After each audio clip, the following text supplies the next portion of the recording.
and live with our man, Yeah, man. Mark Jones. Not King's play-by-play man, Mark Jones, right now, but the Always man, King's play-by-play guy. no doubt, but the man who was in the booth with Louis Riddick for this game in Boulder, Colorado.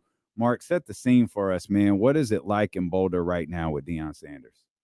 It's amazing. I've been calling college football games for 33 years, guys. I have never seen, outside of maybe the occasional bowl games, the type of star power and luminaries and big timers on the sidelines for a week three college football game, right? Like Lewis and I and Quint get to the game and we like to walk the field before the game. And, about 90 minutes before kickoff, the stadium was 90% full with fans from both sides. And, we're walking on the sidelines and, hey, Wheezy, what's up, Tunch? Hey, Rock, what's going on? What's going on? Keith Rock, my man, when's the next album coming out? And then, Offset was there. I mean, it was incredible, man. And Deion has, Coach Prime has transformed, the blueprint, I think, obviously for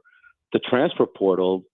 And he's kind of set the bar high now for other coaches looking to do the other things. And they're going to have to answer to their ADs because they're all going to point at Deion and say, hey, I want the Deion Sanders package and how to transform my program. And, the economic impact of Coach is incredible. Like they estimate probably about $15 to $16 million worth of commerce every weekend in Boulder, Colorado. They've never had it like that before. There's so much buzz in and around the city. And, you think about this, I mean, I was around in the heydays here in Miami when the Hurricanes were rolling and all the stars were coming through and, they had big timers, NFLers going to the league on their college roster at Miami. It could be like that in Boulder where, the guys from the Denver Broncos are asking guys from CU, hey, can you get us in the club? Right. Not the other way around. You know what I'm saying? I mean, they are so popular and it's great to see for college football. I mean, he's given us basically the prevailing storyline for the year in what he's done. And, I think the thing that I noticed, my takeaway, guys, was that Deion is really an old school guy at his core in terms of his coaching, but it gets lost in a lot of the sizzle on the steak. He is, to me, what college football leadership should be in that sport. He meets these young men where they are in their lives, culturally, economically, wherever it may be, and he lets them be them, but he still maintains a certain standard that they have to perform by. And that's why you see this team at 3-0 when nobody thought they'd win more than 2 games this year. Yeah, I love it, man. And you talk about these coaches going around the country, going and asking their AD like, hey, I need that same freedom that Deion has, and I need the Deion playbook. But Mark, that's all good and well. But look, I can tell somebody, yeah, you can go into Mark Jones' closet and wear whatever you want, but if they can't rock the Louis Vuitton shoes like Mark Jones, they can't rock the custom suit. Like you can have the playbook all you want, but there's a certain level of this is what they do that I don't think they can match up with Deion Sanders. And I said it after the first game, maybe I was prisoner of the moment, but I really believe it. I said he's going to be playing for a national championship in 2 years because he's got it. He's got it. You know what, D-Lo Casey, he told me that he looked me in the eye and he said, Mark, I really think I'm only about 7 or 8 players away. A few linemen on, maybe 2 or 3 defensive linemen, an offensive lineman or 2, and 2 or 3 skilled players. But he mentioned that number. He said, I'm about 7 or 8 guys away from really being in the serious mix for a national championship. And, this past weekend, they had one of the top recruits in the country out there visiting. And I'm telling you, I'm sure that kid was ready to commit by the time he left that game. I mean, listen, here's the takeaway from Coach Prime too, and you said it, Kenny, he's one of one, right? But it does illuminate light on the fact that, listen, Deion's been coaching since 7-on-7. He's been coaching since Pee Wee and Pop Warner. He's been coaching in high school. He's coaching in HBCUs. He's coaching at Power 5. This guy knows football. And what I'm trying to say is there are many, many other African Americans, black coaches who have played in the league who deserve that kind of opportunity that Deion's getting right now. So, kudos to the athletic director at CU for hiring Deion. And I tell you what, I saw him on the field before the game. He was hugging me. He had his blenders. He had his Deion glasses on, saying, "Hey, it's going to go on. So it's going to be on tonight." Like he was the proud papa. He was the happiest guy in the stadium that night. I think one thing that's really cool about this situation and you being a part of it on Saturday, Mark, is like you in your profession can speak to if people get uncomfortable when the culture is thrown in their face like this. Sure. And we're seeing that with Deion Sanders right now. Deion, you talk about he's bringing a culture to Colorado for sure. He's putting the culture on the forefront. And with that comes hate. Like you experience it. And Deion is experiencing it now. How much of that, like, did you talk to him about that? How much of that is kind of fueling this whole program? Like we just played the clip of his mom talking about be you. You will always be you, no matter what. Yeah. Well, that's going to happen. I mean, there's a litany of critics and haters and detractors, and they have a word for some of those that I'm not going to say right now, but we all know where it's coming from. Some of it. Mm-hmm. Whenever you have, Deion said it himself. He said, whenever you have a black man coaching 75% African Americans and doing his thing and walking his walk and talking his talk, there's going to be people who feel uncomfortable with that. And that's something that he's been able to deal with. He interviewed for several other Power 5 conference jobs, but I can tell you that there were some interviews he went through where he knew that they didn't have the right fit for him culturally. And that's something that he shared with us and something that he just accepts as a fact of life. And that's the way it is, unfortunately. But he's going to do his thing, and he's going to do his best to change the hearts and minds of people that don't see that winning really doesn't have a color.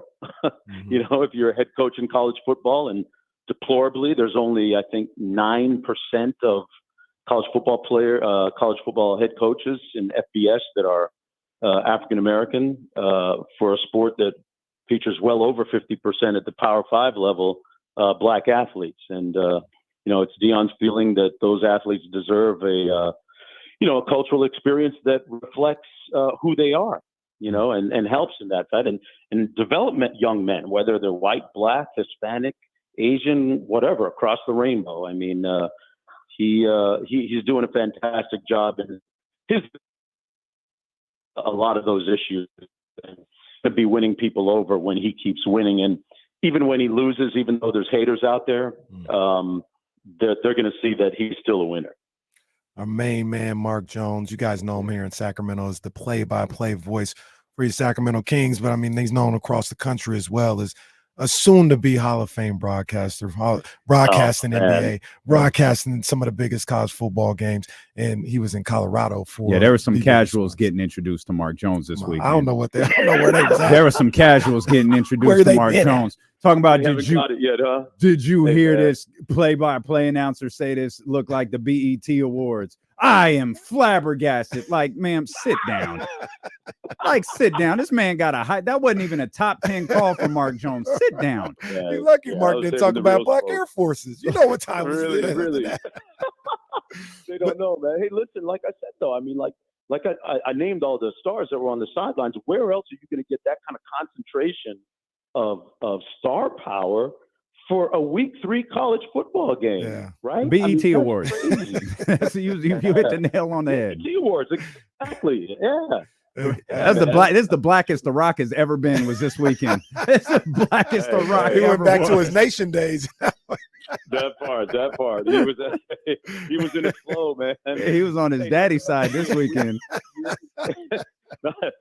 Yeah. he was ready to be stunned like his daddy, like Shiloh Sanders on that touchdown. Oh, that was a great play, great call, great moment when Shiloh took it to the house on that one. Weezy was right there. I mean, it just came to me, man. That was awesome. I had all that excellence around me, man. I was just caught up in the moment, and that's what it's all about. It was a fun night, and it's a shame that they're going to be without Travis Hunter for the next couple of weeks. Man. Yeah. That's the worst part. That kid is so good. I mean, he's so professional, guys, in his approach to football. And I covered him at Jackson State, too. I did the last two Celebration Bowls on ABC, the HBCU championships. Mm-hmm. He's been like that. Shador's been like that for the last couple of years, just that America hasn't been watching HBCU football, and they gave it no respect, but they're going to respect it now because of what these two kids have done. And Travis Hunter, like I said in the broadcast, after every game, he goes to this recovery studio and he gets, 5 minutes of cryotherapy where he goes in this chamber that's like minus 100 degrees. It lowers his body temperature to accelerate healing and recovery. And then he does this infrared sauna thing. I mean, the kid is acting like a pro already, just like Shedeur Sanders. And that's what you get when you have a coach like Deion Sanders, or many like him out there potentially, others like him, or at least close, that can offer these kids that kind of approach, And you know what, Mark, that's a great point, because we talk about the game itself. And we spoke privately, and I told you, I said, man, it looked like there was going to be a fight in that game. There was real heat in that rivalry game. And Colorado State, this is the gift and the curse. Jay Norvell, in one aspect, he had his guys ready to play. I was impressed with how he had them ready to play and execute. Yes, he did. Everybody thought they were going to get blasted, and they were game. But here's the thing. Here's the killer about it. And I think this is also a reflection of Jay Norvell. That game became personal, and they couldn't, and in a bad way, right? Deion talks about it's personal, but they couldn't separate executing from their emotions in that game. And Jay let that happen, in my opinion. And the 170 plus penalty yards or whatever the case may be, that's on coaching. And you saw on the flip side, Deion was like, the stakes are high. There's a lot of energy in this game, but let's stay focused on what we have to do. And when it came winning time, when Shedeur had to go 98, he wasn't thinking twice. He was like, hey, this is what I do. What he say, Brady mode. I'm staying poised. I'm staying locked in. And I think that's where people lose what the difference is, at least on Saturday, between those two coaches. Jay couldn't himself control his emotions and get his players to control their emotions enough to win. And Deion was able to get his guys to stay poised. Yeah, the coach that everybody thinks just goes around all week doing sunglasses commercials and Kentucky Fried Chicken commercials was the guy that actually had his team most disciplined. And that's a great point that you make. And, Jay Norvell is going to be, he's a good coach, guys. He's turning things around at Colorado State. He's been at several different stops in college football. He's been in the NFL, he's been with the Cowboys and other squads, and he's got great football experience, and he's going to turn Colorado State around. It's just that was not their night. That was not their best night in terms of poise. I was impressed with the way they started the game. I am Nicolosi, their starting quarterback, making his first start of the season. He's only had a handful of starts, even going back to last year as a true freshman when he played a little bit, but he came out after that pick six. I was impressed with the fact that they recovered their poise and their footing as well as they did.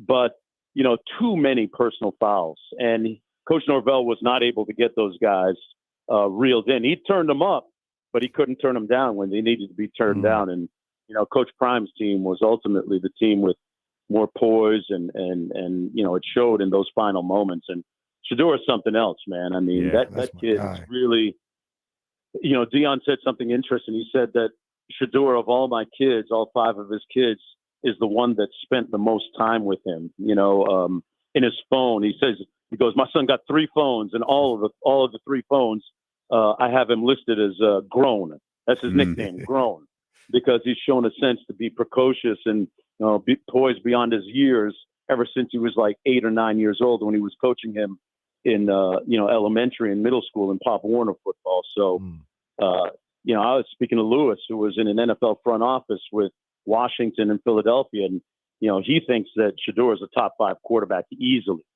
Easy. I agree with that. I think I mean, he can spin that thing, man. He can really spin it. And like I said, I'm just sad that Travis Hunter won't be able to play for the next 3 weeks. But they've got some guys. You know, they got some guys. You know, Dylan Edwards, the number 3, the starting tailback, kid that flipped his commitment from Notre Dame, right? Told Notre Dame, sorry, I'm decommitting. I'm going to go play for Coach Prime. Here's another kid that Deion knew from the time he was 7 years old when his family was living in Texas, and he coached him as a youngster. So he's got connections all across. This ain't just some guy in some some sunglasses that showed up with flash and dash. I'm telling you, they see the sizzle on the steak, but they don't see the substance, and that's his biggest advantage. You know. I think that's one of the things that made Jay Norvell's comment so disappointing too. Is all of those glowing things that Mark Jones just said about him, like. And I think you both will know what I mean by this. Like, don't air family business. Don't like you went through a lot of the same things Deion has gone through. Like, don't do this. This is gonna create something. And that was one of the biggest things that made those remarks so disappointing. Like, he's a really good coach. Who went through a lot of what Deion has gone through. And I mean, we had 2 black head coaches in that rivalry. Right. You know, and something, hey, listen, I'm just going to say this. We had a Zoom meeting with Coach Norvell on Wednesday.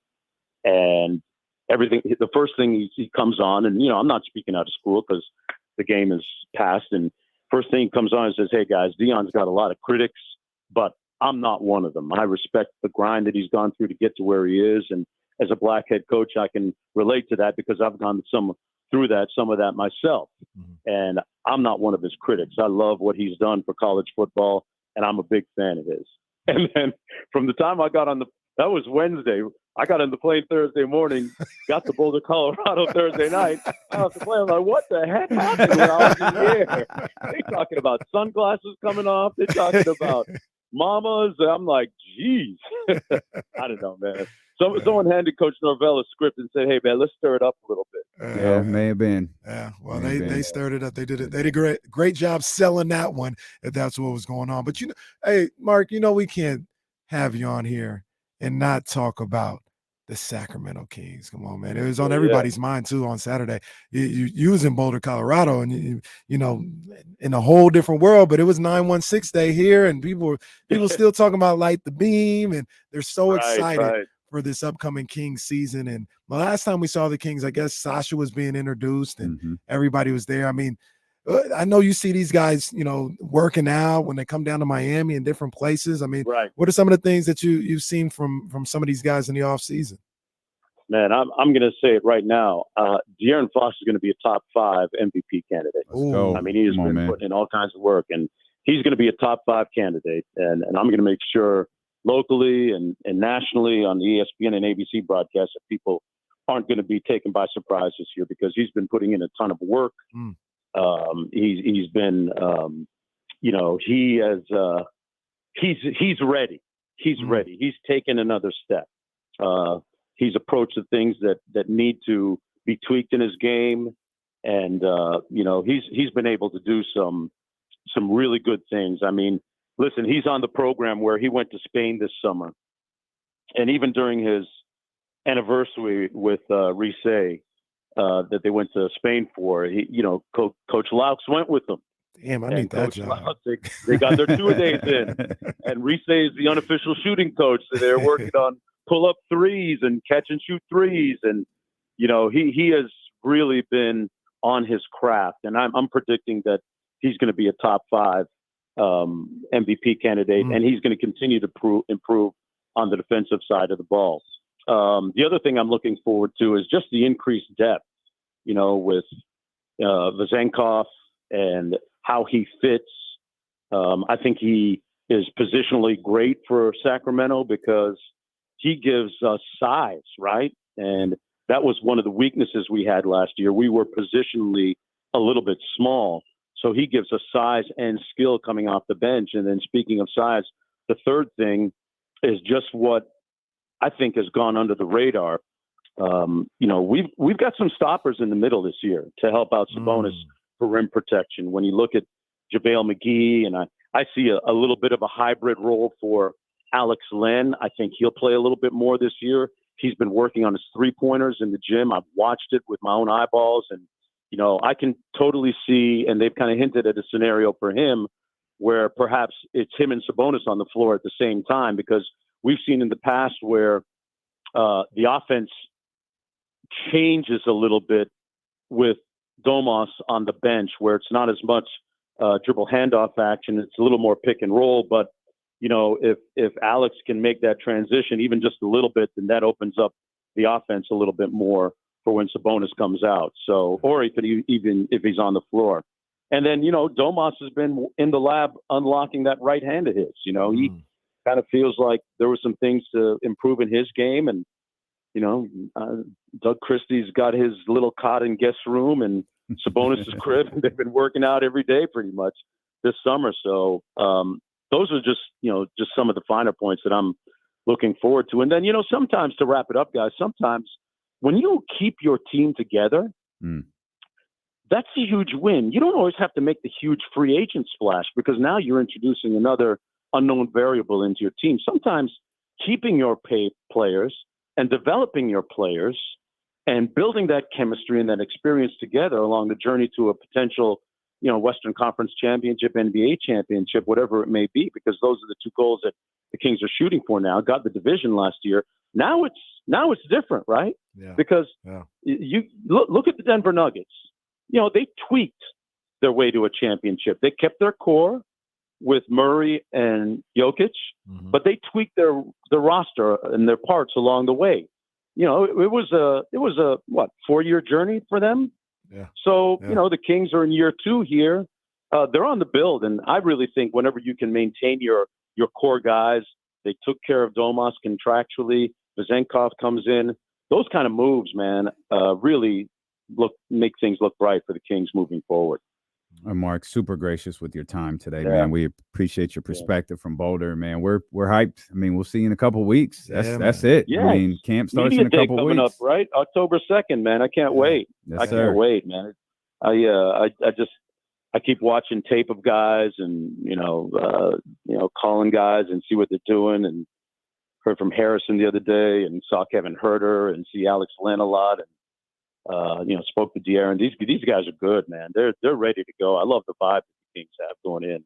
I've been watching tape too. I've been looking at Mark's suits, looking at Mark's shoes, looking at Mark's jewelry. Like we got to step our game up this year. Like, come on, man. I'm gonna try, but come on, man. It's Mark Jones we talking about. You guys are too good, man. Hey, it's like my pastor says, guys. You got to wear your blessings, man. You can't take it with you. That's the line I'm gonna use. That's the line I'm using moving forward. I got to wear my blessings, baby. Come on, Mark Jones says so. Mark, we appreciate you, brother. Thank you so much. Great call on Saturday, yes. man. That added to the whole thing as well, man. You and Lewis are great, man. I appreciate it. I'm only sorry that I didn't get a chance to meander into a Sacramento Kings mention somewhere along the way, but it would have been too tight. I can't sell out that much, man. That's all right. That's all right. We rep for you, Mark. We got you. Appreciate you, bro. Thank you. Thanks, guys. Keep up the great work.